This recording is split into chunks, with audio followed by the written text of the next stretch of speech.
It's amazing that one sense can affect them all. When you listen to something and you tingle or you feel something or you think of something, when music is really, really, really good, it'll affect all your senses and you'll have something unexplainable.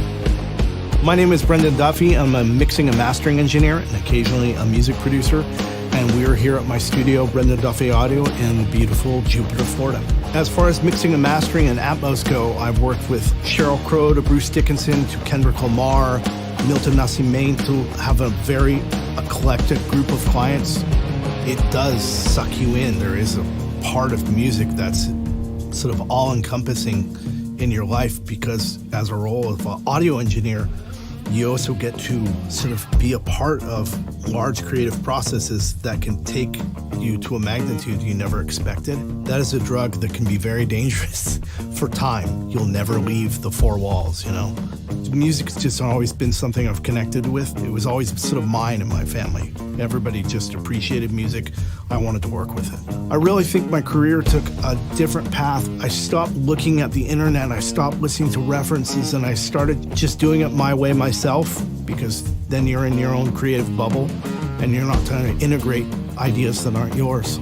Your perspective can jar you to one side or the other. You know, you're always going to have that bias of the record you grew up listening to will always be better than the record you did, which is ironic because I'm remixing some of the records I grew up on. And it's been this really big juxtaposition. I know the records so well that when I first touched the mixes, they almost came out exactly the same. The artist said, no, I want you to do something different. And that was really difficult to pull me out of my own head. I've done a couple of the records now and I'm really proud of how it came out.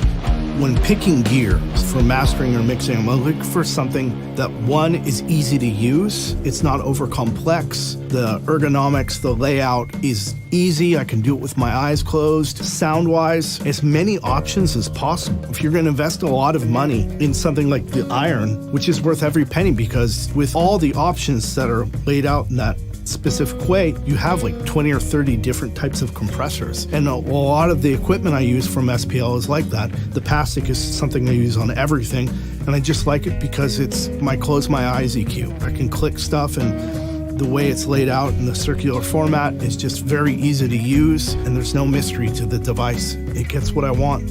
I want to have stuff in a compact space that does everything very well and gives me options on the fly. So I can use, the iron or the PASIC to do really dramatic sweeps on things very quickly. So I can go through a number of different options. And even, of course, with the Hermes, I can do different setups. Let's see it in different order to see how the equipment works with each other. So just having that ability to do it on the fly very quickly and, not need a patch bay has been something that really increases my workflow.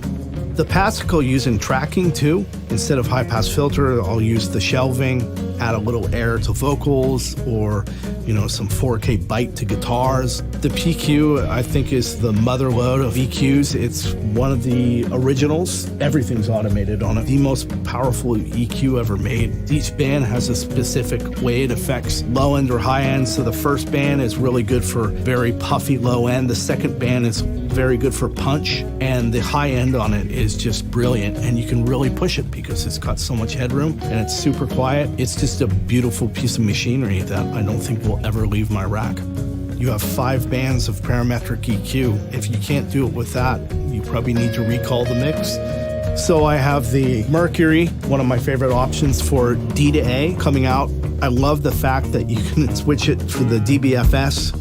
Basically use that as a trim of whether I want to listen to on my stuff off my computer like YouTube, or I've got an outboard CD player still. My Xbox is attached to it. The DMC, of course, is the heart of everything. It is the first equipment that gets turned on and the last off. It's my mini console. It's just the best utility in the studio.